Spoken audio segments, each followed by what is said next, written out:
Mi nombre es Hortensia, tengo 64 años y ayer mis propios hijos me abandonaron en el restaurante más elegante de la ciudad, en mi cumpleaños, para irse a celebrar a otro lugar sin mí. Me quedé allí sola, llorando, mientras los meseros me miraban con lástima. Pero cuando mi nieta Olivia apareció de repente y me entregó ese sobre, cuando abrí y vi esa llave y esos documentos, todo cambió. Esa noche descubrí algo que mis hijos jamás imaginaron que existía.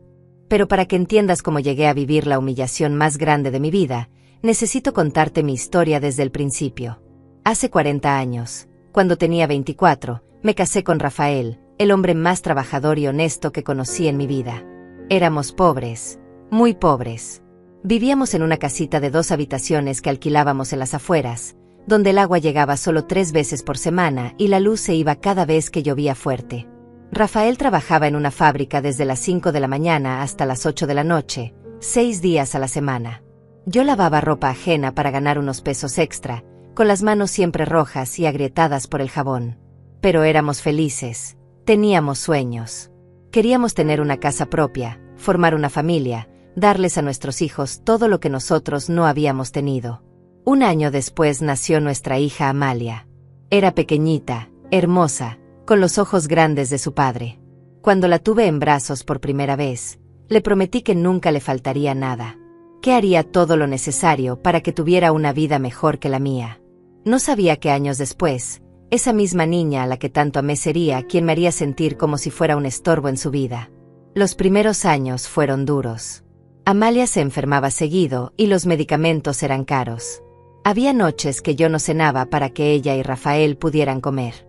Me quedaba despierta cosiendo hasta muy tarde, arreglando ropa que me traían las vecinas, solo para conseguir unos pesos más. Mis dedos sangraban de tanto coser, pero no me importaba. Todo era por mi familia. Rafael se mataba trabajando. Llegaba a casa tan cansado que apenas podía hablar, pero siempre encontraba fuerzas para jugar un ratito con Amalia antes de que se durmiera. Los domingos, nuestro único día libre, íbamos al parque y compartíamos una sola gaseosa entre los 3. Éramos pobres, pero éramos una familia unida. Cuando Amalia cumplió 5 años, Rafael y yo tomamos la decisión más importante de nuestras vidas. Íbamos a comprar una casa propia. Habíamos ahorrado centavo por centavo durante años, guardando el dinero en una lata de café que escondíamos debajo del colchón. No teníamos mucho, pero era suficiente para el enganche de una casita pequeña en un barrio mejor. Recuerdo el día que firmamos los papeles. Yo temblaba tanto que apenas podía sostener la pluma. Era nuestra casa, nuestro hogar. Amalia corría por los cuartos vacíos, gritando de felicidad. Rafael me abrazó y me dijo que lo habíamos logrado, que ya teníamos un lugar en el mundo que era solo nuestro. Los siguientes años fueron los más felices de mi vida. Poco a poco fuimos llenando la casa de muebles, comprando todo de segunda mano pero con mucho amor. Yo sembraba tomates y chiles en el patio, Rafael arreglaba todo lo que se descomponía. Amalia crecía sana y alegre, sacando buenas calificaciones en la escuela. Cuando Amalia tenía 10 años, nos enteramos de que venía otro bebé en camino. Estábamos felices, pero también preocupados. El dinero alcanzaba justo para los 3. Con un bebé más las cosas iban a estar más difíciles. Pero Rafael me decía que donde comían 3, comían 4. Que el amor se multiplicaba, no se dividía. Lamentablemente, perdí ese bebé a los 6 meses. Fue el dolor más grande de mi vida. Me quedé en cama durante semanas, sin querer comer, sin querer hablar con nadie. Rafael y Amalia me cuidaban, me traían té de manzanilla, me abrazaban cuando lloraba. Poco a poco fui sanando, pero esa pérdida me marcó para siempre. Decidimos que Amalia sería nuestra única hija, y que le daríamos todo nuestro amor y esfuerzo. La inscribimos en la mejor escuela que pudimos pagar, le compramos libros, útiles, ropa nueva. Yo trabajaba el doble para que ella tuviera todo lo que necesitaba. Rafael hacía horas extra los fines de semana. Amalia era una niña inteligente, pero también caprichosa. Siempre quería lo que tenían sus compañeras de clase que venían de familias con más dinero. Me pedía zapatos caros, mochilas de marca, ropa que costaba más de lo que ganábamos en una semana. Yo me desvivía por complacerla, aunque eso significara que yo no comprara nada para mí durante meses. Terminó la preparatoria con buenas calificaciones y quería estudiar una carrera universitaria. Rafael y yo estábamos orgullosos, pero también asustados. La universidad era carísima, y nosotros apenas teníamos para los gastos de la casa. Pero no íbamos a negarle esa oportunidad a nuestra hija. Vendimos nuestro auto viejo, pedimos préstamos, yo trabajé turnos dobles lavando ropa. Todo para que Amalia pudiera estudiar. Ella se quejaba de que no tenía un auto como sus compañeras, de que su ropa no era de marca, de que nuestra casa era pequeña comparada con las de sus amigas. Pero nosotros seguíamos sacrificándonos por ella. Durante la universidad, Amalia cambió completamente. Ya no era la niña dulce que corría por la casa gritando de felicidad. Se volvió exigente, grosera, como si se avergonzara de nosotros. Cuando sus compañeras venían a estudiar, ella les decía que yo era la empleada doméstica. Me dolía profundamente, pero yo callaba para no causarle problemas. Un día llegó a casa con un muchacho que se llamaba Mauricio. Era hijo de una familia adinerada, estudiaba la misma carrera que Amalia. Desde el primer momento me trató con desprecio, como si fuera invisible. Hablaba de sus viajes, de los autos de su familia, de las casas que tenían. Yo servía la cena y él ni siquiera me daba las gracias. Rafael no soportaba a Mauricio. Decía que era un presumido, que no era bueno para nuestra hija. Pero Amalia estaba ciega de amor, o tal vez de ambición. Empezó a pasar más tiempo en casa de Mauricio que en la nuestra. Cuando estaba con nosotros, se quejaba de todo. Que la casa era vieja, que la comida era muy simple, que nosotros no entendíamos su mundo. Me partía el corazón ver cómo se alejaba de nosotros. Yo había trabajado día y noche para darle todo, para que tuviera una vida mejor, y ahora parecía que se avergonzaba de ser nuestra hija. Pero seguía esperando que fuera una etapa, que cuando creciera más entendería todo lo que habíamos hecho por ella. Cuando terminó la universidad, Amalia y Mauricio se casaron. Fue una boda pequeña, porque nosotros no teníamos dinero para algo grande. La familia de Mauricio pagó la mayor parte, pero se notaba que lo hacían de mala gana. Durante la ceremonia, la mamá de Mauricio me preguntó a qué me dedicaba, y cuando le dije que lavaba ropa, me volteó la espalda y siguió hablando con otras personas. Después de la boda, Amalia y Mauricio se fueron a vivir a un departamento que los papás de él les regalaron. Era elegante, en una zona cara de la ciudad. Yo pensé que tal vez viviendo juntos, teniendo su propia casa, Amalia recuperaría la humildad y recordaría sus raíces. Pero me equivoqué completamente. Las visitas a nuestra casa se volvieron cada vez más raras. Cuando venían, Mauricio se quejaba de todo. Que los muebles eran viejos, que la casa olía raro, que el barrio era peligroso. Amalia ya no me ayudaba a servir la comida como antes, se sentaba en la sala con Mauricio esperando que yo le sirviera como si fuera su empleada. Un año después nació mi nieta Olivia. Cuando la vi por primera vez, sentí que mi corazón se llenaba de amor otra vez. Era preciosa, con los ojos grandes y curiosos. Pensé que tal vez con la llegada de la bebé, Amalia recordaría lo que era ser familia, lo importante que era estar unidos. Pero Mauricio tenía otros planes. Dijo que una casa tan pequeña y vieja no era lugar para criar a una niña. Que Olivia necesitaba un ambiente mejor, más refinado. Empezó a poner reglas sobre cuándo podía ver a mi nieta, cuándo podía cargarla. Decía que yo no sabía cómo tratar a los bebés de ahora, que las cosas habían cambiado mucho. Rafael se enfermó cuando Olivia tenía 2 años. Empezó con una tos que no se le quitaba, después vinieron los dolores en el pecho. Fuimos al doctor y nos dijeron que tenía problemas en los pulmones, por tantos años trabajando en la fábrica respirando químicos. Necesitaba medicamentos caros, tratamientos que nuestro seguro no cubría. Le pedí ayuda a Amalia. Le expliqué que su papá estaba muy enfermo, que necesitábamos dinero para los medicamentos.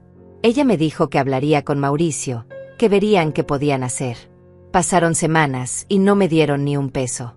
Cuando les volvía a preguntar, Mauricio decía que tenían muchos gastos con la bebé, que no podían ayudarnos.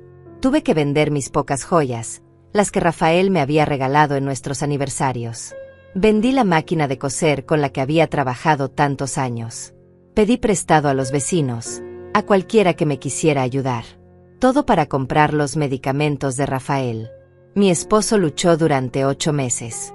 Yo lo cuidaba día y noche, le daba sus medicinas, lo llevaba a las citas médicas. Amalia venía a visitarlo de vez en cuando, pero siempre tenía prisa, siempre tenía algo más importante que hacer. Mauricio casi nunca venía, decía que no le gustaba ver a la gente enferma. Una noche, Rafael me despertó tomándome la mano. Estaba muy débil, pero tenía los ojos claros. Me dijo que me amaba, que había sido la mujer más valiente que había conocido. Me pidió que cuidara a Olivia, que no dejara que Mauricio la alejara de mí. Me entregó una cajita pequeña que había escondido debajo de su lado de la cama. Dentro había una llave y unos papeles. Me explicó que durante todos estos años, cada vez que le daban un bono en la fábrica, cada vez que hacía horas extra, había guardado algo de dinero en una cuenta secreta. También había comprado unos terrenos pequeños en las afueras de la ciudad, cuando estaban muy baratos. Me dijo que si algún día yo necesitaba defenderte, si alguien me trataba mal, usara ese dinero. Le pregunté por qué no me había dicho antes, por qué habíamos pasado tantas dificultades si teníamos ese dinero guardado. Rafael me sonrió y me dijo que el dinero no era para vivir mejor, era para emergencias, para protegerme si él ya no estaba. Me hizo prometer que no le diría a nadie, ni siquiera a Amalia, hasta que fuera absolutamente necesario. Esa fue nuestra última conversación. Rafael murió al día siguiente, en paz, tomando mi mano. Sentí que mi mundo se derrumbaba. Habíamos estado juntos 40 años, habíamos construido una vida juntos, habíamos criado a nuestra hija. Ahora estaba sola, sin él, sin su risa, sin sus abrazos. El funeral fue pequeño. Amalia y Mauricio llegaron tarde, se fueron temprano. Dijeron que tenían compromisos, que no podían quedarse mucho tiempo. Yo me quedé sola en el cementerio, despidiéndome del amor de mi vida, mientras mis vecinos me consolaban. Mi propia hija no tuvo tiempo para acompañarme en el momento más doloroso de mi vida. Después del funeral, guardé la cajita que Rafael me había dado en el mismo lugar donde la había escondido. No quería pensar en dinero, no quería pensar en terrenos. Solo quería llorar la muerte de mi esposo, recordar los momentos felices que habíamos vivido juntos. Los primeros meses fueron terribles. La casa se sentía vacía, silenciosa. Yo cocinaba para dos por costumbre, ponía 2 platos en la mesa. Por las noches me quedaba despierta esperando escuchar la llave de Rafael en la puerta. Todo me recordaba a él, pero al mismo tiempo, no podía imaginarme viviendo en otro lugar. Amalia venía a visitarme una vez por semana, siempre con prisa. Traía a Olivia, que ya tenía 3 años y era una niña preciosa y cariñosa. Mi nieta corría a abrazarme, me contaba cosas de su escuela, jugábamos juntas. Pero Mauricio siempre estaba viendo su teléfono, apurando a Amalia para que nos fuéramos. Un día, Mauricio me dijo que yo no debería vivir sola en esa casa tan grande, que a mi edad era peligroso, que podía caerme o enfermarme y nadie se daría cuenta. Sugirió que vendiera la casa y me fuera a vivir a un lugar más pequeño, más apropiado para una persona mayor. Yo le dije que esa era mi casa, que Rafael y yo la habíamos pagado con tanto sacrificio, que ahí tenía todos mis recuerdos. Mauricio insistía. Decía que el dinero de la venta me serviría para vivir mejor, para no preocuparme por el futuro. Pero yo sabía que él tenía otros planes. Quería que vendiera la casa para que ellos pudieran quedarse con parte del dinero. Veía cómo miraba los muebles, cómo calculaba cuánto podría valer todo. Pasaron 2 años después de la muerte de Rafael. Yo seguía viviendo en nuestra casa, cuidando el jardín que él había plantado, manteniendo todo como a él le gustaba. Pero la relación con Amalia se ponía cada vez peor. Mauricio la había convencido de que yo era una carga, de que ellos tenían que responsabilizarse por mí como si fuera una niña. Empezaron a tratarme diferente. Cuando los visitaba en su departamento, Mauricio me hablaba como si fuera tonta. Me explicaba las cosas muy despacio, como si no entendiera nada. Amalia ya no me defendía como antes, se había acostumbrado a que su esposo me faltara el respeto. Yo callaba por no causar problemas, por no alejarme más de mi nieta. Olivia era mi única alegría. Cuando cumplió 5 años, empezó a preguntarme por qué papá Mauricio siempre estaba enojado conmigo. Le decía que los adultos a veces tenían diferencias, pero que yo la amaba mucho. Ella me abrazaba y me decía que cuando fuera grande, iba a vivir conmigo para que no estuviera sola. Un día, Mauricio llegó a mi casa con unos papeles. Dijo que había estado investigando, que había encontrado un asilo muy bonito donde yo estaría mejor cuidada. Tenía doctores, enfermeras, actividades para personas de mi edad. Yo le dije que no estaba loca, que podía cuidarme sola perfectamente. Él me respondió que no era una sugerencia, que ya había hablado con Amalia y habían decidido que era lo mejor para mí. Amalia estaba parada detrás de él, sin decir nada. Cuando la miré a los ojos, esperando que me defendiera, ella volteó la cara. Mi propia hija, a la que había criado con tanto amor, estaba dispuesta a mandarme a un asilo para deshacerse de mí. Sentí que el corazón se me partía en 1000 pedazos. Les dije que no iba a irme de mi casa, que ellos no tenían derecho a decidir sobre mi vida. Mauricio se puso furioso. Gritó que yo era una vieja terca, que no entendía que era por mi bien, que ellos no podían estar preocupándose por mí todo el tiempo, que tenían su propia vida que vivir. Esa noche lloré hasta quedarme sin lágrimas. Pensé en Rafael, en lo que él habría hecho si estuviera vivo. Nunca habría permitido que me trataran así. Recordé sus palabras, la cajita que me había dejado, pero todavía no me sentía lista para usarla.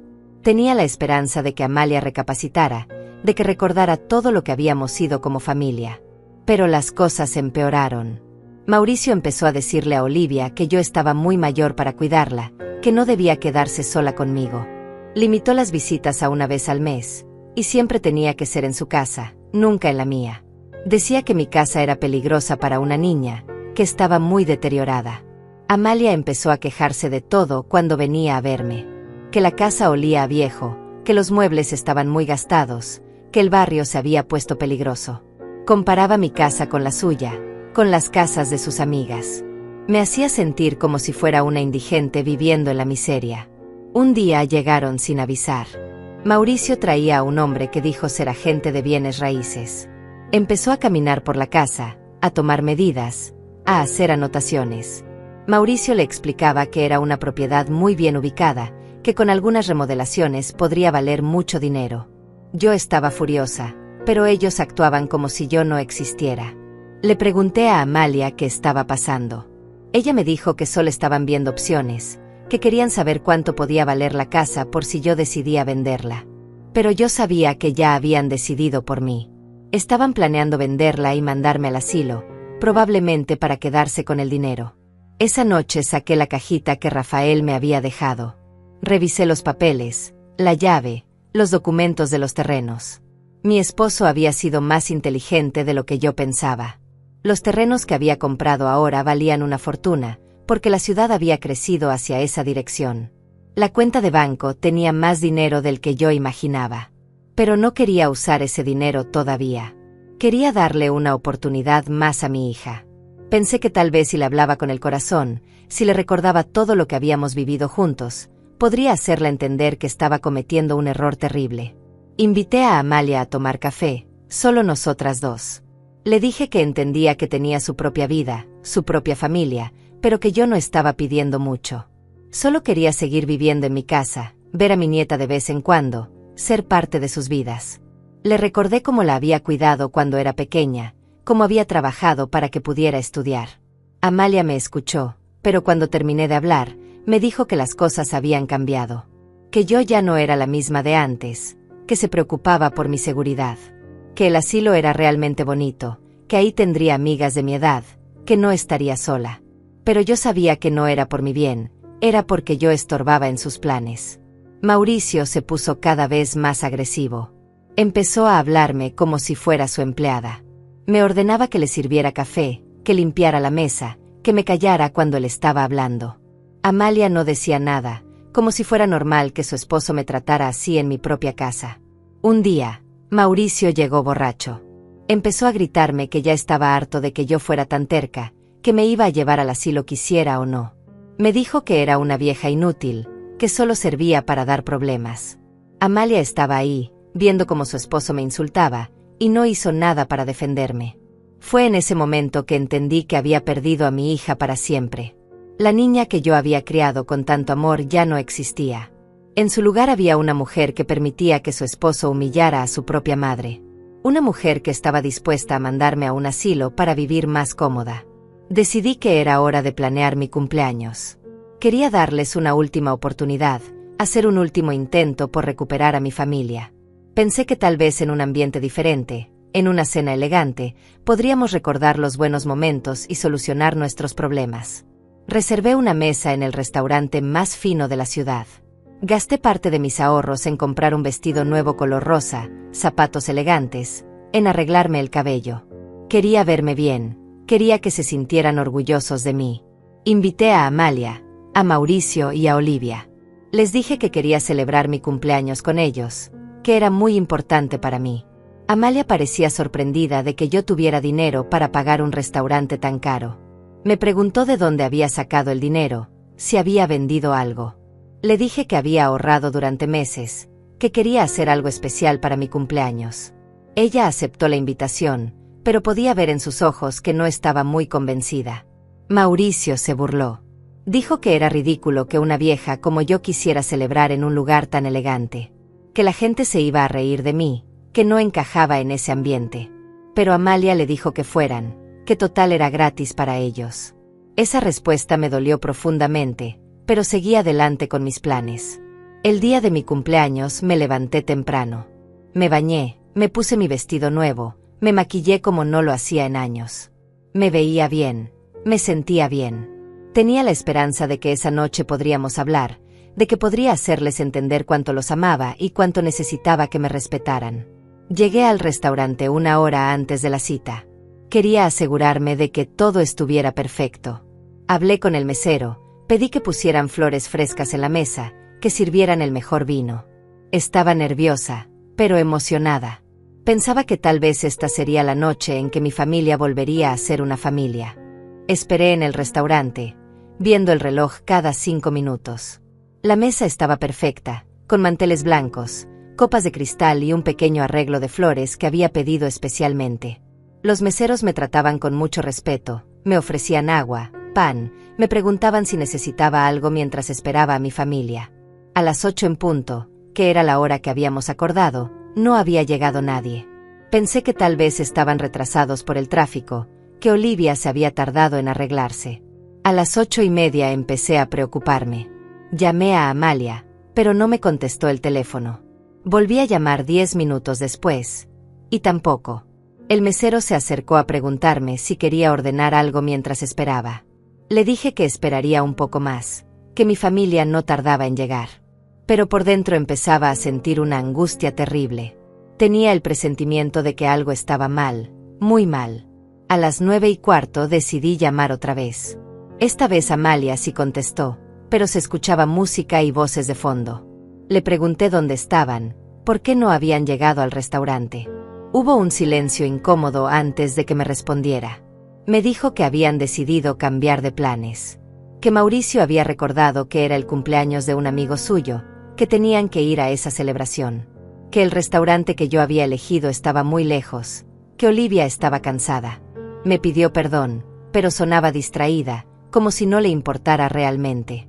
Le pregunté por qué no me habían avisado antes, por qué me habían dejado esperando.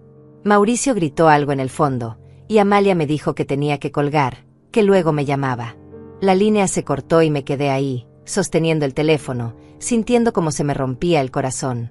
Los meseros me miraban con lástima. Era obvio que me habían plantado, que estaba sola en mi cumpleaños. Uno de ellos se acercó y me preguntó si quería que cancelara la reservación. Yo asentí con la cabeza, porque no podía hablar. Si abría la boca, iba a empezar a llorar ahí mismo. Pedí la cuenta por las bebidas que había tomado mientras esperaba. Cuando llegó, vi que era muy cara, pero no me importó. Pagué, dejé propina, y me levanté para irme. Pero cuando estaba caminando hacia la salida, las piernas me temblaron y tuve que sentarme otra vez. Fue entonces cuando empecé a llorar. No podía controlarme. Todas las lágrimas que había guardado durante años salieron de una vez. Lloraba por Rafael, que ya no estaba ahí para protegerme. Lloraba por Amalia, que se había convertido en una extraña. Lloraba por mí misma, por sentirme tan sola y abandonada. Los otros clientes del restaurante me miraban. Una señora mayor se acercó y me preguntó si estaba bien, si necesitaba que llamara a alguien. Le dije que no, que solo necesitaba un momento. Ella me puso la mano en el hombro y me dijo que todo iba a estar bien, pero yo sabía que no era cierto. Estaba secándome las lágrimas con la servilleta cuando vi una figura pequeña corriendo hacia mi mesa. Era Olivia, mi nieta, con su vestido amarillo y sus zapatos brillantes. Corría tan rápido que casi se tropezó con una silla. Cuando llegó conmigo, se tiró a mis brazos llorando. Me dijo que había escapado de la fiesta, que le había dicho a papá Mauricio que iba al baño pero se había salido del restaurante, que había tomado un taxi y le había dado la dirección de nuestro restaurante. No podía creer que una niña de 8 años hubiera hecho algo tan valiente y tan peligroso al mismo tiempo. Le pregunté por qué había hecho eso, por qué había venido sola. Olivia me miró con sus ojos grandes llenos de lágrimas y me dijo que no quería que estuviera sola en mi cumpleaños, que ella sí quería estar conmigo, que no le importaba la fiesta del amigo de Mauricio, que me amaba y que siempre iba a amarme. En ese momento sentí que mi corazón se llenaba de amor otra vez. Mi nieta había arriesgado todo por estar conmigo. Había desobedecido a sus papás, había tomado un taxi sola, todo porque no soportaba la idea de que yo estuviera triste y abandonada. Era la cosa más hermosa que alguien había hecho por mí en años. Pero después Olivia hizo algo que cambió todo. Sacó de su pequeña bolsa un sobre blanco. Me dijo que lo había encontrado en el escritorio de papá Mauricio, que tenía mi nombre escrito, que había escuchado a sus papás hablando de ese sobre, diciendo que no sabían si dármelo o no. Cuando abrí el sobre, no podía creer lo que veía. Adentro estaba la llave que Rafael me había dado antes de morir, y una carta con su letra. Pero también había otros papeles que yo no conocía. Documentos de un banco, títulos de propiedad, papeles que mostraban que yo tenía mucho más dinero del que pensaba. La carta de Rafael explicaba todo. Me decía que había estado guardando dinero durante más de 20 años, no solo en la cuenta que me había mencionado, que había comprado terrenos, que había invertido en algunas cosas pequeñas, que había trabajado con un abogado para asegurarse de que si algo le pasaba, yo estaría protegida. Pero lo más impactante era descubrir cómo Mauricio había conseguido esos papeles. La carta de Rafael mencionaba que había dejado una copia de todo con un abogado, con instrucciones de que me los entregara si yo lo necesitaba. Mauricio había ido al despacho, fingiendo ser mi yerno preocupado, y había convencido al abogado de que le diera los documentos para traérmelos. Pero en lugar de dármelos, Mauricio los había guardado. Había estado planeando cómo usarlos en su beneficio. La carta del abogado, que también estaba en el sobre, explicaba que si yo moría sin usar ese dinero, podría pasar a mis herederos directos. Mauricio había estado esperando a que yo muriera para quedarse con todo. Olivia me preguntó por qué lloraba otra vez. Le dije que eran lágrimas de tristeza y de alegría al mismo tiempo. Tristeza porque acababa de descubrir que mi propia familia había estado mintiendo y robándome. Alegría porque mi esposo había sido tan inteligente que me había protegido incluso después de su muerte. Le expliqué a Olivia que tenía que irme del restaurante, que tenía cosas muy importantes que hacer. Ella me preguntó si podía venir conmigo. Le dije que sí, que a partir de ahora íbamos a estar juntas mucho más tiempo, que las cosas iban a cambiar completamente. Llamé un taxi y le di al chofer la dirección del banco. Necesitaba verificar que todo lo que decían los papeles fuera cierto. Olivia iba de mi mano, preguntándome a dónde íbamos. Le dije que íbamos a hacer algo que iba a sorprender mucho a sus papás. En el banco, a pesar de que era tarde, había un cajero automático que me permitió verificar el saldo de la cuenta. Cuando vi los números en la pantalla, casi me desmayo. Era más dinero del que había visto en toda mi vida.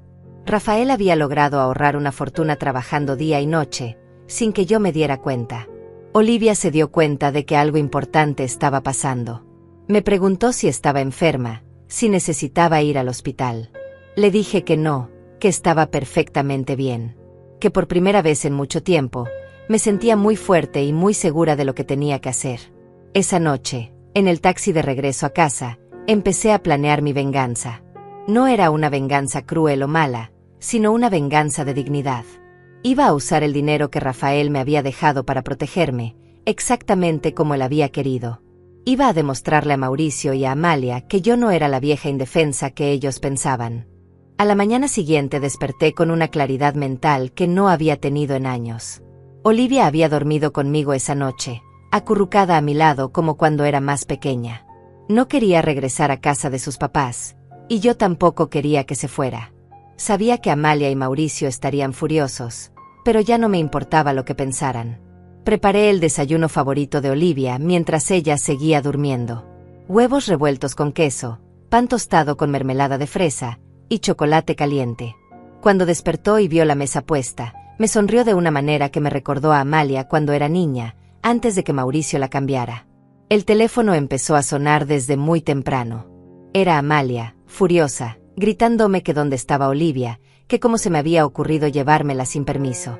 Le dije muy calmada que Olivia estaba conmigo, que estaba bien, y que cuando quisieran venir a buscarla, podían hacerlo. Pero que teníamos que hablar muy seriamente. Mauricio se puso al teléfono y empezó a amenazarme. Que iba a llamar a la policía, que eso era secuestro, que yo estaba loca si pensaba que podía quedarse con su hija. Le dije que Olivia era mi nieta, no su propiedad, y que ella había venido por su propia voluntad porque no quería que yo estuviera sola en mi cumpleaños. Colgué el teléfono y llamé al número que aparecía en los papeles del abogado. Necesitaba hablar con él urgentemente. Necesitaba entender exactamente qué era lo que Rafael me había dejado y cómo podía usarlo. La secretaria me dio cita para esa misma tarde. Mientras tanto, llevé a Olivia al parque. Quería que fuera un día normal para ella, que no se sintiera asustada por todo lo que estaba pasando. Jugamos en los columpios, compramos helados, hablamos de sus cosas favoritas. Era hermoso ver cómo sonreía, cómo se divertía cuando no tenía a Mauricio diciéndole qué hacer todo el tiempo. En el parque me contó cosas que me partieron el corazón. Me dijo que papá Mauricio siempre hablaba mal de mí cuando yo no estaba. Que le decía que yo era muy pobre, que no sabía cuidar niños, que era mejor que no pasara mucho tiempo conmigo. Que mamá Amalia a veces lloraba cuando pensaba que nadie la veía.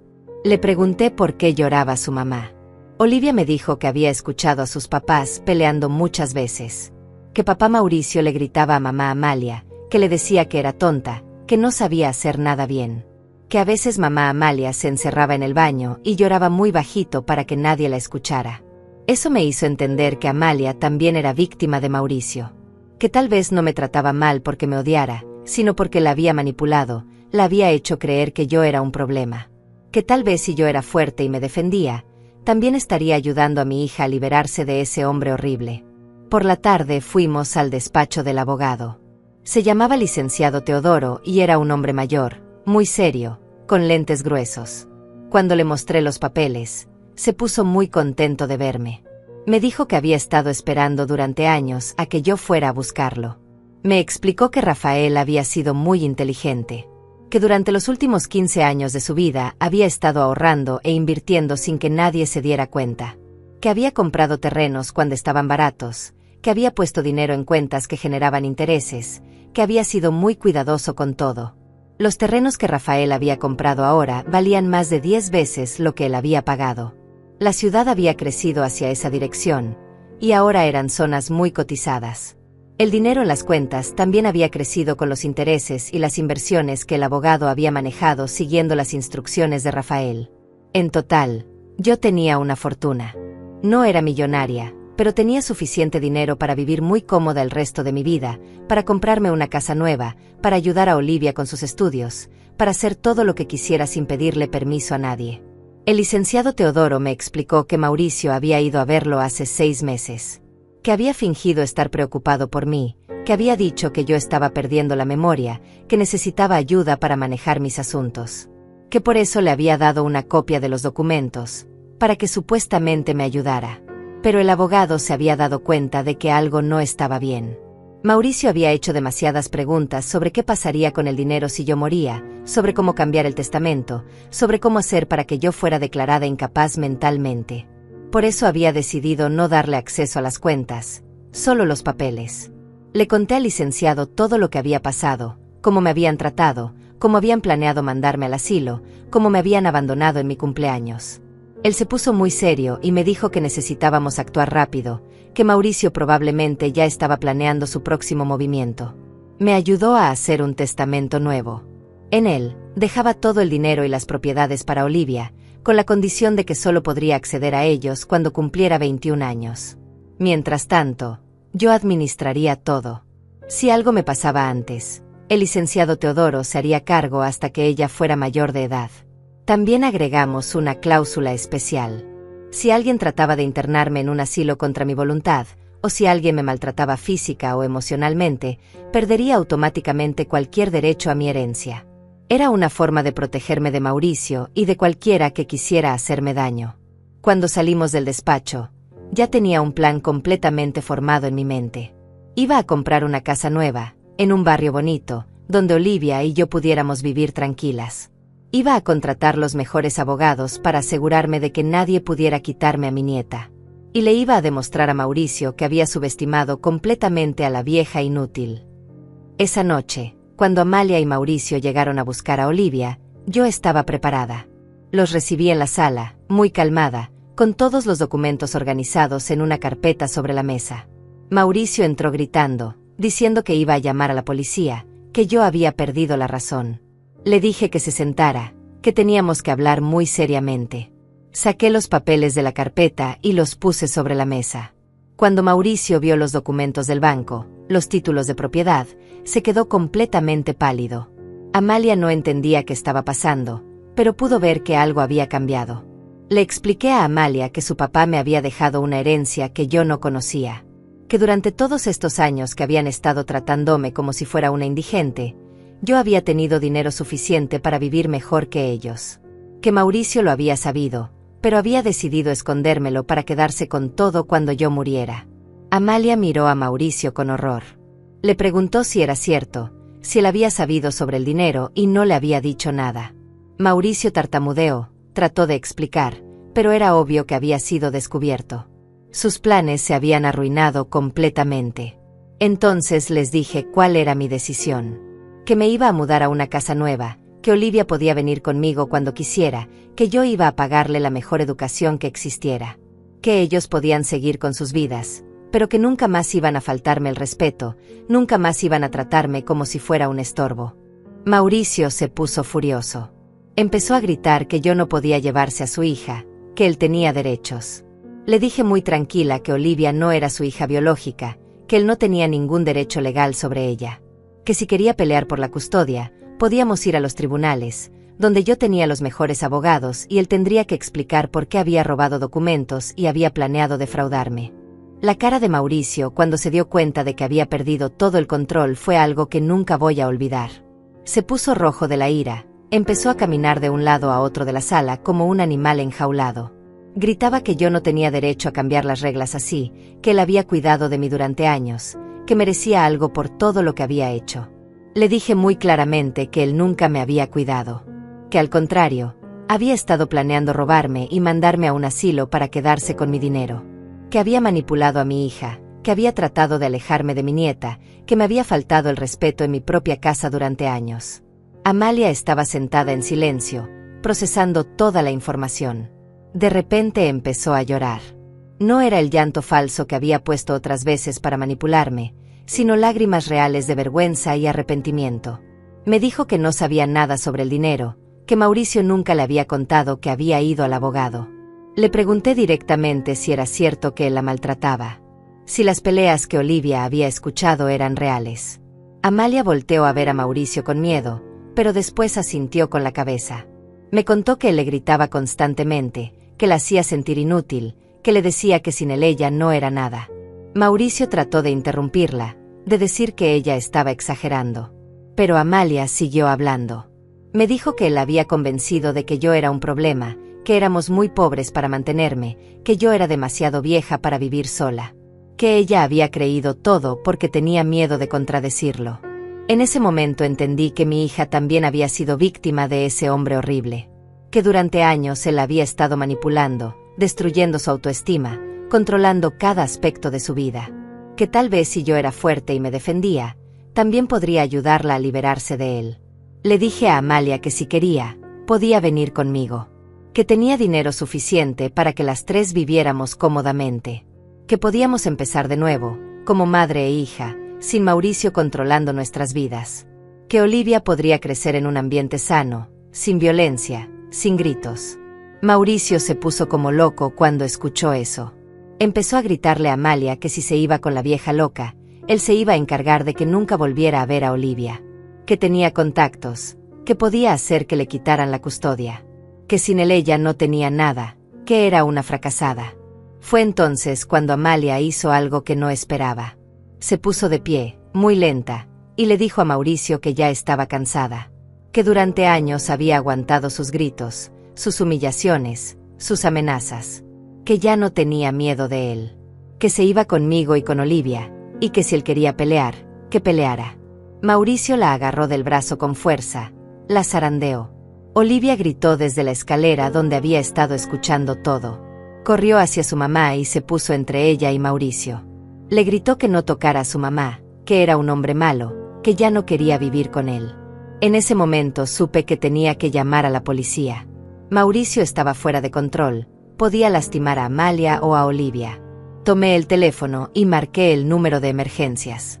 Mauricio se dio cuenta de lo que estaba haciendo y trató de quitarme el teléfono, pero ya era tarde. Los policías llegaron muy rápido. Mauricio trató de calmarse, de actuar como si no hubiera pasado nada. Pero Olivia les contó que él había agarrado a su mamá con fuerza, que siempre le gritaba, que tenía miedo de él. Amalia también habló, les mostró los moretones que tenía en los brazos. Los policías se llevaron a Mauricio para interrogarlo. Antes de irse, me amenazó. Me dijo que esto no se iba a quedar así, que él conocía gente importante, que se iba a vengar. Pero yo ya no tenía miedo. Tenía dinero para los mejores abogados, tenía pruebas de todo lo que había hecho, tenía testigos. Esa noche, Amalia, Olivia y yo dormimos juntas en mi casa. Era la primera vez en años que mi hija se quedaba a dormir conmigo. Hablamos hasta muy tarde, recuperando el tiempo perdido. Amalia me pidió perdón por todo, me explicó cómo Mauricio la había manipulado poco a poco. Me contó que al principio él era encantador, que la hacía sentir especial, que le prometía una vida llena de lujos y comodidades. Pero después del matrimonio empezó a cambiar. Primero fueron comentarios pequeños sobre mi casa, sobre mi forma de vestir, sobre mi forma de hablar. Después fueron órdenes directas de alejarse de mí. Mauricio le había hecho creer que yo era una carga económica, que ellos tenían que mantenerme, que yo era demasiado vieja para entender el mundo moderno, que mis consejos ya no servían. Poco a poco la había convencido de que él sabía mejor que nadie lo que era bueno para la familia. También me contó sobre la violencia. Al principio solo eran gritos, después empujones accidentales, después golpes que él justificaba diciendo que era por su bien, para hacerla entrar en razón. Amalia había aprendido a callarse, a no contradecirlo, a hacer todo lo que él quería para evitar problemas. Le pregunté por qué nunca me había contado nada. Amalia lloró y me dijo que tenía vergüenza, que pensaba que yo le iba a decir, te lo dije desde el principio. Que además, Mauricio le había hecho creer que yo era demasiado vieja y frágil para lidiar con problemas tan serios. Al día siguiente fuimos las tres a ver casas. Quería encontrar algo grande, cómodo, en un barrio seguro donde Olivia pudiera jugar sin peligro. Visitamos varias opciones hasta que encontramos la casa perfecta. Tenía 3 recámaras, un jardín grande, cocina moderna, y estaba cerca de una escuela muy buena. Compré la casa ese mismo día, pagando todo en efectivo. El vendedor no podía creer que una señora de mi edad tuviera tanto dinero disponible. Firmamos todos los papeles, me dieron las llaves, y oficialmente tenía mi nueva casa. Mi casa, donde nadie me iba a faltar el respeto nunca más. Mientras tanto, Mauricio no se quedó callado. Empezó a llamar a todos nuestros conocidos, contándoles su versión de la historia. Decía que yo me había vuelto loca, que había manipulado a Amalia para que se fuera de su casa, que él era la víctima, que estaba preocupado por el bienestar de su esposa e hija. Pero la gente del barrio conocía la verdad. Habían visto cómo me trataba cuando venía a mi casa, habían escuchado sus gritos. Además, cuando se corrió la voz de que yo había comprado una casa nueva, todos entendieron que las cosas no eran como Mauricio las contaba. Una semana después, Mauricio apareció en mi casa nueva con un abogado. Venía a exigir que Amalia regresara con él, amenazando con demandar por la custodia de Olivia. Su abogado era joven, inexperto, claramente el más barato que había podido conseguir. Yo los recibí acompañada del licenciado Teodoro y otro abogado especialista en violencia doméstica que él me había recomendado. Cuando Mauricio vio el nivel de representación legal que yo tenía, se puso nervioso. Su abogado barato no podía competir con profesionales de ese calibre. Mis abogados le explicaron que Amalia era una mujer adulta que podía tomar sus propias decisiones, que ella había decidido libremente separarse de él por violencia doméstica, que teníamos fotos de los moretones, testimonios de los vecinos que habían escuchado las peleas, y la declaración de Olivia sobre el maltrato. Además, le recordaron que él no tenía derechos legales sobre Olivia porque no la había adoptado formalmente, que Amalia tenía la custodia completa, y que si él quería cambiar eso, tendría que probar en un juicio que era un mejor padre que ella, cosa que iba a ser imposible con sus antecedentes de violencia. El abogado de Mauricio trató de argumentar sobre bienes mancomunados, sobre la pensión alimenticia que Amalia debería recibir. Pero mis abogados tenían todo preparado. Amalia ya no necesitaba su dinero porque yo podía mantenerla. Y en cuanto a los bienes, él no había aportado nada al matrimonio que no pudiera reemplazarse. Mauricio se fue furioso, pero derrotado. Sus amenazas habían resultado vacías, sus planes se habían derrumbado completamente. El hombre que se creía tan poderoso, que pensaba que podía controlar nuestras vidas, había descubierto que no tenía ningún poder real. Los siguientes meses fueron como un renacimiento para las tres. Amalia empezó a ir a terapia para superar el trauma de años de maltrato psicológico. Poco a poco fue recuperando su personalidad, su alegría, su capacidad de tomar decisiones por sí misma. Era hermoso ver cómo volvía a ser la hija que yo recordaba de cuando era joven. Olivia floreció en el nuevo ambiente. Sin los gritos constantes de Mauricio, sin la tensión que siempre había en la casa, se convirtió en una niña más segura y feliz. La inscribí en la mejor escuela privada de la ciudad, donde pudo hacer amigos nuevos y participar en actividades que antes no podía permitirse. Yo también cambié mucho. Empecé a cuidarme más, a comprarme ropa bonita, a ir al salón de belleza regularmente. Me uní a un grupo de señoras de mi edad que hacían actividades juntas, viajábamos, íbamos al teatro, a conferencias. Por primera vez en décadas, tenía una vida social activa y estimulante. Contrató una empleada doméstica para que nos ayudara con la limpieza y la cocina. No porque fuera necesario, sino porque quería tener más tiempo para disfrutar de mi familia y mis nuevas actividades. La señora Victoria, que así se llamaba mi empleada, se convirtió en una amiga más que en una trabajadora. Mauricio, mientras tanto, estaba viviendo las consecuencias de sus actos. Sin el dinero de Amalia, sin la perspectiva de heredar mi fortuna, se encontró en una situación económica muy difícil. Había estado viviendo por encima de sus posibilidades, contando con dinero que no era suyo. Empezó a buscar desesperadamente otra mujer que lo mantuviera. Salía con diferentes señoras, siempre mayores que él, siempre con dinero. Pero su reputación ya estaba dañada. La gente del barrio sabía cómo había tratado a su familia, y las mujeres inteligentes se alejaban de él en cuanto se enteraban de su historia. Un día, Olivia me contó que había visto a Mauricio en el centro comercial con una señora muy mayor, probablemente de 80 años. Estaba siendo súper cariñoso con ella, exactamente como había sido con Amalia al principio. Mi nieta, que ahora tenía 9 años, me dijo que sintió lástima por esa señora porque no sabía lo malo que era Mauricio.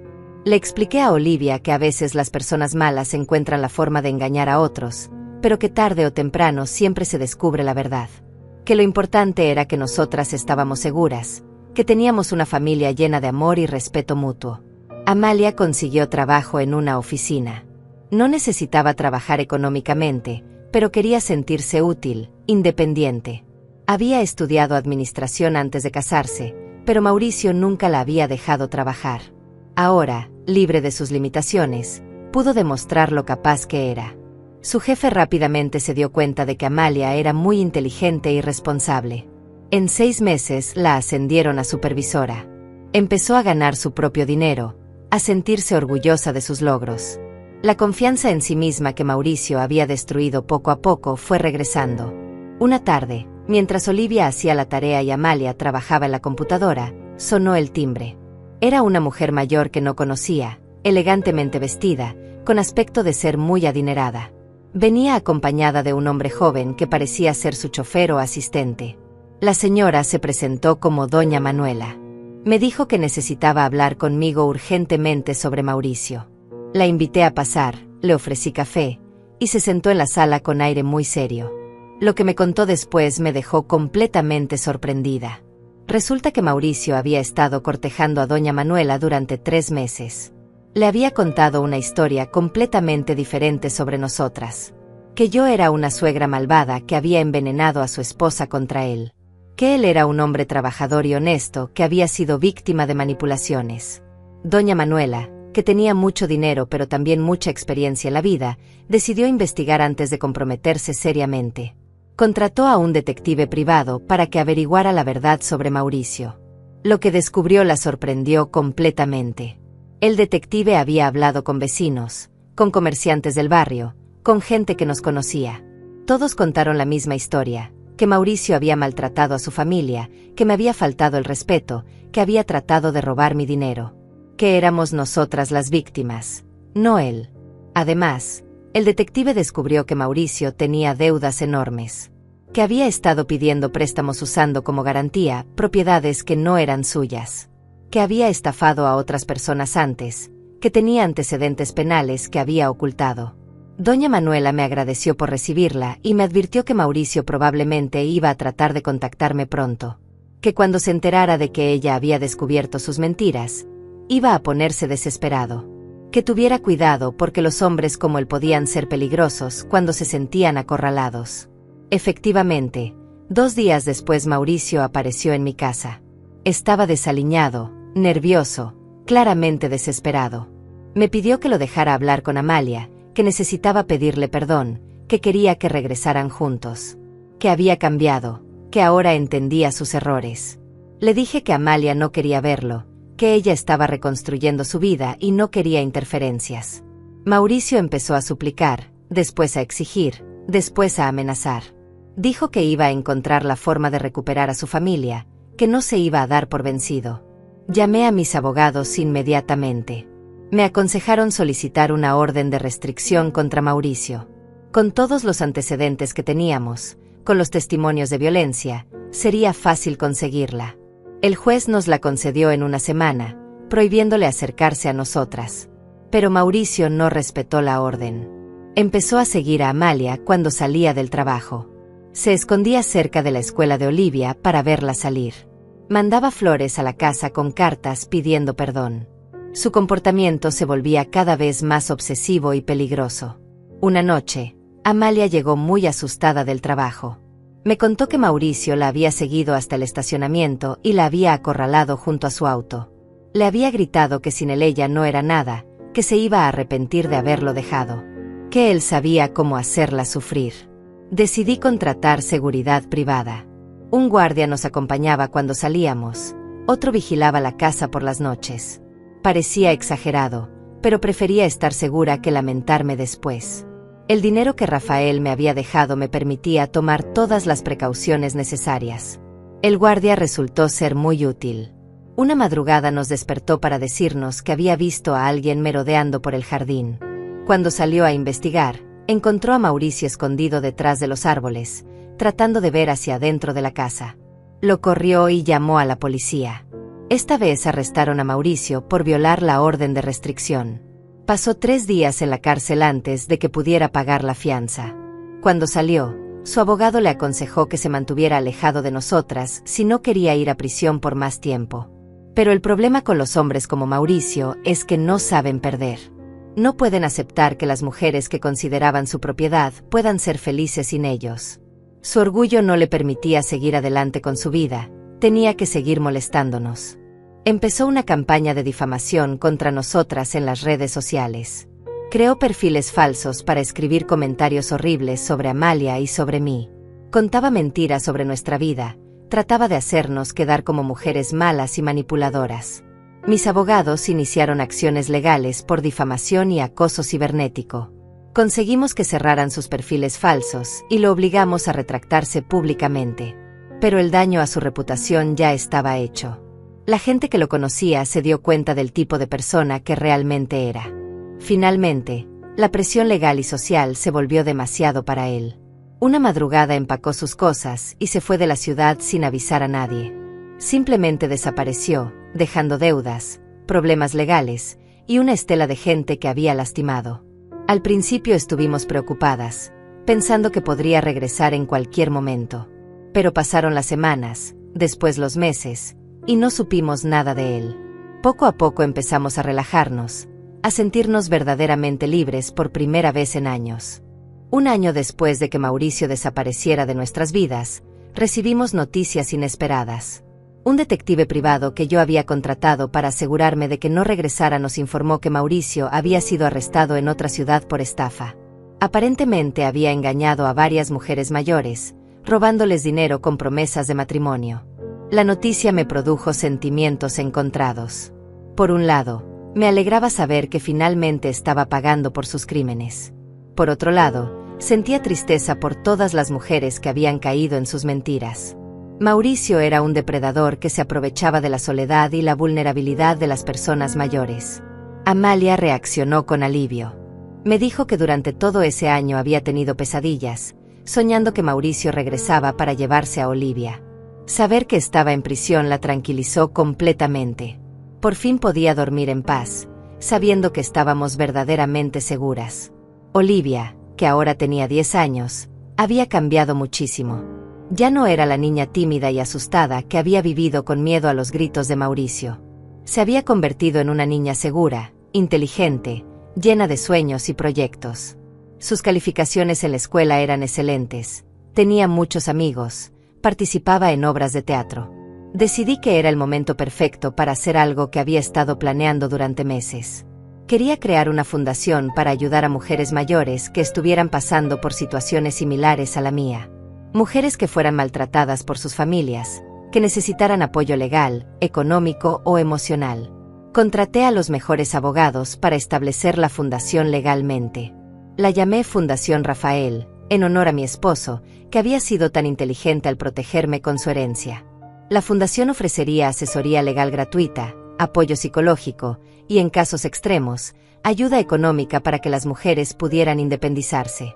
La primera beneficiaria de la fundación fue una vecina de mi antiguo barrio. Se llamaba Doña Olivia, como mi nieta, tenía 72 años y vivía con su hijo que la maltrataba constantemente. Le gritaba, le robaba su pensión, la amenazaba con echarla a la calle si no hacía lo que él quería. Cuando me enteré de su situación a través de otras vecinas, inmediatamente le ofrecí ayuda. Le pagué un apartamento pequeño pero digno, le conseguí los mejores abogados para que recuperara el control de su pensión y le proporcioné apoyo psicológico para que sanara del trauma del maltrato. Ver la transformación de Doña Olivia fue increíble. En pocas semanas pasó de ser una mujer aterrorizada y deprimida a una señora alegre y activa. Empezó a participar en actividades comunitarias, hizo nuevas amigas, recuperó su dignidad. Me agradecía constantemente, pero yo sabía que simplemente estaba haciendo lo que Rafael habría querido. La fundación creció rápidamente. Empezamos a recibir casos de toda la ciudad. Mujeres que habían sido abandonadas por sus hijos, que habían sido estafadas por parientes codiciosos, que vivían en situaciones de violencia o abandono. Cada caso me recordaba lo afortunada que había sido de tener los recursos para defenderme. Contraté a un equipo de profesionales, abogados especializados en derechos de los adultos mayores, psicólogos, trabajadores sociales, contadores. Todos trabajaban con la pasión de quienes saben que están haciendo una diferencia real en la vida de las personas. Una de las historias que más me impactó fue la de Doña Manuela, una señora de 68 años cuyos hijos la habían despojado de su casa. Habían falsificado su firma para vender la propiedad y dividirse el dinero entre ellos. Ella había quedado literalmente en la calle, durmiendo en albergues. Nuestros abogados trabajaron durante 6 meses para demostrar el fraude.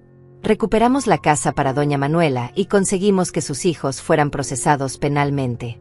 Pero lo más importante fue ver cómo ella recuperó la fe en la justicia y en sí misma. Amalia se involucró activamente en la fundación.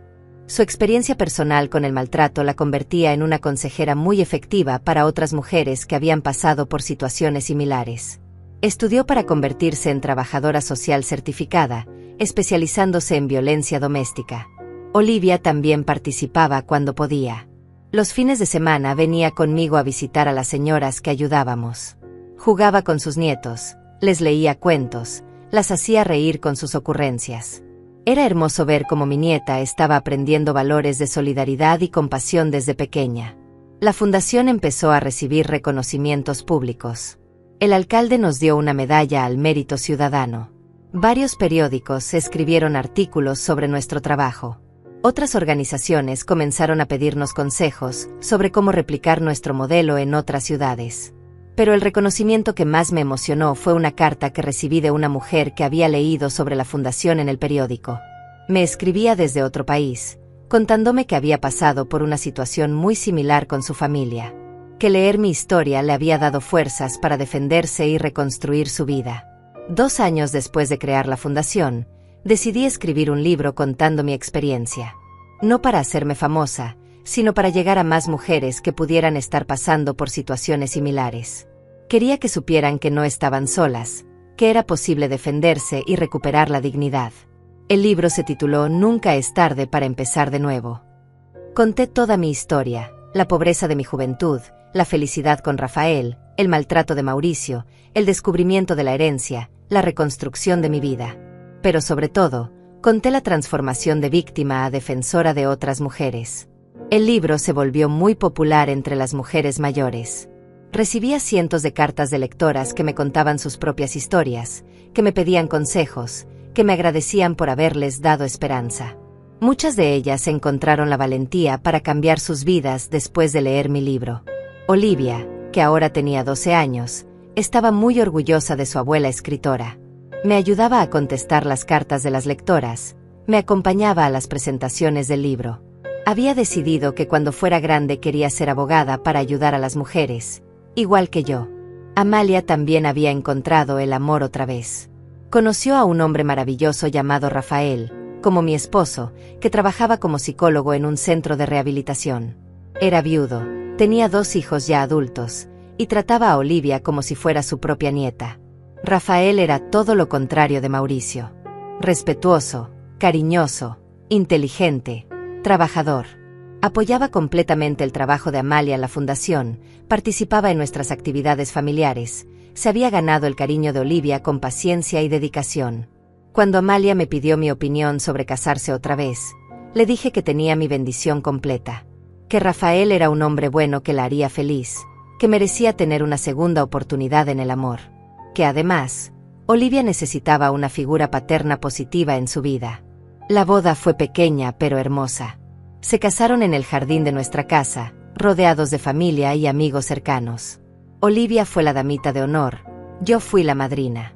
Durante la ceremonia, pensé en lo mucho que habíamos cambiado todas en estos años. Después de la boda, Amalia y Rafael se mudaron a una casa cerca de la mía. Olivia pasaba la mitad del tiempo conmigo y la mitad con ellos. Era un arreglo perfecto que nos permitía mantener nuestra cercanía mientras respetaba la nueva familia que Amalia había formado. Una tarde, mientras revisaba los informes mensuales de la fundación, me di cuenta de algo sorprendente. En 3 años habíamos ayudado a más de 500 mujeres mayores. Habíamos recuperado propiedades robadas por valor de millones de pesos, habíamos conseguido que decenas de maltratadores fueran procesados penalmente, habíamos cambiado vidas. Pero lo más importante era que habíamos creado una red de apoyo entre mujeres mayores. Las señoras que habíamos ayudado ahora ayudaban a otras, compartían sus experiencias, se cuidaban mutuamente. Habíamos demostrado que la vejez no era sinónimo de vulnerabilidad, sino de sabiduría y fortaleza. Esa noche, mientras cenaba con Amalia, Rafael y Olivia, pensé en todo el camino que habíamos recorrido. De ser una mujer abandonada en un restaurante en mi cumpleaños, había pasado a ser una defensora de los derechos de las mujeres mayores, una escritora exitosa, una abuela orgullosa. 5 años habían pasado desde aquella noche terrible en el restaurante, cuando mis hijos me abandonaron en mi cumpleaños. Ahora, a los 69 años, mi vida era completamente diferente. Estaba sentada en mi oficina de la fundación, revisando los casos nuevos que habían llegado esa semana, cuando recibí una llamada que jamás esperé. Era Amalia, llorando al teléfono. Me dijo que acababa de recibir una llamada del hospital. Mauricio había tenido un accidente de auto y estaba en estado crítico. Los doctores habían encontrado nuestros datos como contactos de emergencia en su celular. Querían saber si íbamos a ir a verlo. Mi primera reacción fue decir que no, que después de todo lo que nos había hecho, no teníamos ninguna obligación con él. Pero Amalia me sorprendió. Me dijo que quería ir, no por él, sino por ella misma. Que necesitaba cerrar ese capítulo de su vida completamente, enfrentar sus miedos de una vez por todas. Decidimos ir juntas al hospital. Olivia se quedó con Rafael, no queríamos exponerla a esa situación difícil. Durante el camino, Amalia me contó que durante todos estos años había estado trabajando en terapia para perdonar, no por Mauricio, sino para liberarse completamente del resentimiento. Cuando llegamos al hospital, encontramos a Mauricio en cuidados intensivos. Estaba inconsciente, conectado a varias máquinas. Se veía mucho mayor, con el cabello gris, la cara demacrada. Ya no era el hombre arrogante y agresivo que recordábamos. Era solo un hombre enfermo y solo. Una enfermera nos contó que había estado varios días sin que nadie viniera a verlo, que no tenía familiares cercanos, que aparentemente había vivido los últimos años completamente aislado. Había estado trabajando en empleos mal pagados, viviendo en cuartos rentados, sin amigos ni familia que lo apoyara. El médico nos explicó que las lesiones eran graves. Había sufrido daño cerebral, fracturas múltiples, hemorragia interna. Aunque sobreviviera, probablemente quedaría con secuelas permanentes. Necesitaría cuidados de por vida, rehabilitación, apoyo constante. Amalia se quedó un rato viendo a Mauricio en silencio. Después me dijo algo que nunca olvidaré. Mamá, ya no siento rabia hacia él. Solo siento lástima. Mira en lo que se convirtió su vida por ser tan lleno de odio y maldad. Le pregunté si quería que la fundación se hiciera cargo de sus gastos médicos. Amalia me miró sorprendida y me dijo que esa decisión me correspondía a mí, que ella lo había perdonado, pero que entendería cualquier decisión que yo tomara. Pensé en Rafael, en cómo él me había enseñado a ser generosa y compasiva. Pensé en todas las mujeres que habíamos ayudado en la fundación, en la importancia de romper los ciclos de violencia y venganza. Decidí que la fundación pagaría sus gastos médicos básicos, no por él, sino por nosotras. Mauricio nunca despertó. Murió una semana después, sin recuperar la conciencia. No hubo funeral, no hubo dolientes. Solo nosotras fuimos al entierro, no para llorar por él, sino para cerrar definitivamente ese capítulo de nuestras vidas. Olivia, que ahora tenía 15 años, nos preguntó por qué habíamos ayudado a alguien que nos había hecho tanto daño. Le expliqué que a veces hacer lo correcto no significa hacer lo que la otra persona se merece, sino hacer lo que nos hace mejores personas a nosotras. La fundación siguió creciendo. Abrimos oficinas en 3 ciudades más, ayudamos a crear leyes más estrictas para proteger a los adultos mayores, establecimos programas de educación para prevenir el maltrato. El trabajo que había comenzado como una venganza personal se había convertido en un movimiento social. Olivia decidió estudiar Derecho, tal como había prometido cuando era pequeña. Quería especializarse en derechos humanos para continuar el trabajo de la fundación cuando yo ya no pudiera hacerlo. Ver su pasión por la justicia social me llenaba de orgullo y esperanza. Amalia y Rafael tuvieron un bebé cuando Olivia tenía 16 años. Un niño hermoso al que llamaron Diego. Ver a mi hija ser madre otra vez, pero esta vez en un ambiente de amor y respeto, fue una de las alegrías más grandes de mi vida. Diego creció rodeado de cariño, sin miedo, sin violencia. En mi 70º cumpleaños organizamos una gran celebración en el salón de eventos de un hotel. Vinieron más de 200 personas, las mujeres que habíamos ayudado en la fundación, colegas, amigos, periodistas, autoridades locales. Era increíble pensar que 5 años antes había llorado sola en un restaurante. Durante la fiesta, muchas de las mujeres que habíamos ayudado se acercaron a contarme cómo habían cambiado sus vidas. Doña Olivia, la primera beneficiaria de la fundación, había abierto un pequeño negocio de repostería y era completamente independiente. Doña Manuela había recuperado no solo su casa, sino también la relación con sus nietos. Olivia dio un discurso en mi honor que me hizo llorar de emoción. Habló de cómo había aprendido de mí que nunca es tarde para defenderse, que la dignidad no tiene edad, que las mujeres mayores tienen derecho al respeto y al amor. Que yo había demostrado que las abuelas también pueden ser heroínas. Amalia también habló. Pidió perdón públicamente por los años en que había permitido que me maltrataran.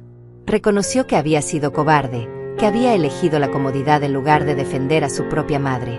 Pero agradeció que yo le hubiera dado la oportunidad de redimirse, de convertirse en mejor persona. Durante esos años también recibí muchos reconocimientos. La universidad me dio un doctorado honoris causa por mi trabajo social. El gobierno me otorgó la medalla al Mérito Ciudadano. Varias organizaciones internacionales me invitaron a dar conferencias sobre derechos de los adultos mayores. Pero el reconocimiento que más valoré fue una carta que recibí de una joven abogada de otro país. Me escribía para contarme que había leído mi libro cuando tenía 20 años y que había inspirado toda su carrera profesional. Ahora dirigía una organización similar a la nuestra en su país, ayudando a mujeres mayores maltratadas. A los 75 años decidí retirarme parcialmente de la dirección activa de la fundación. Olivia, que ya se había graduado de abogada con honores, asumió muchas de mis responsabilidades. Era increíble ver cómo mi nieta había heredado no solo mi pasión por la justicia, sino también mi determinación y mi fuerza. Diego, que ya tenía 5 años, era un niño alegre y cariñoso que me llenaba de energía. Me gustaba llevarlo al parque, contarle cuentos, enseñarle a sembrar flores en el jardín. Él representaba la nueva generación, criada con valores de respeto y amor, sin violencia ni maltrato. Una tarde, mientras jugaba con Diego en el jardín, llegó Olivia muy emocionada. Me contó que acababa de recibir una propuesta para escribir un segundo libro, esta vez enfocado en consejos prácticos para mujeres mayores que quisieran defenderse del maltrato y reconstruir sus vidas. Acepté inmediatamente. Quería que mi experiencia sirviera para ayudar a más mujeres, que supieran que era posible salir adelante sin importar la edad. El segundo libro se tituló La fuerza no tiene edad y se convirtió en un manual de referencia para trabajadores sociales y abogados especializados en adultos mayores. En mi cumpleaños número 76, mientras celebraba rodeada de mi familia y mis amigos, reflexioné sobre todo lo que había aprendido. Había descubierto que la verdadera venganza no es hacerle daño a quien te lastimó, sino construir una vida tan plena y significativa que demuestres que no pudieron destruirte. Había aprendido que nunca es tarde para empezar de nuevo, para defenderse, para reclamar la dignidad. Que las mujeres mayores no somos un estorbo ni una carga, sino portadoras de sabiduría, experiencia y fortaleza. Que merecemos respeto, amor y la oportunidad de vivir nuestros últimos años con alegría. Pensé en Rafael, mi querido esposo, que desde el cielo debía estar orgulloso de todo lo que había logrado con la herencia que me dejó. Su dinero no solo me había salvado a mí, sino que había servido para salvar a cientos de mujeres. Su amor me había protegido incluso después de su muerte. Esa noche, mientras me preparaba para dormir en mi hermosa casa, rodeada del amor de mi familia, pensé en aquella mujer que había llorado sola en un restaurante 5 años antes. Esa mujer ya no existía. En su lugar estaba una mujer fuerte, independiente, respetada, que había convertido su dolor en propósito. Si alguien te trata como un peso, incluso siendo familia, tienes el derecho de decir basta. No importa tu edad, no importa cuánto tiempo hayas soportado el maltrato. Siempre es posible defenderte, reconstruir tu vida, reclamar tu dignidad. Y si mi historia puede inspirar a una sola mujer a hacerlo, entonces todo habrá valido la pena.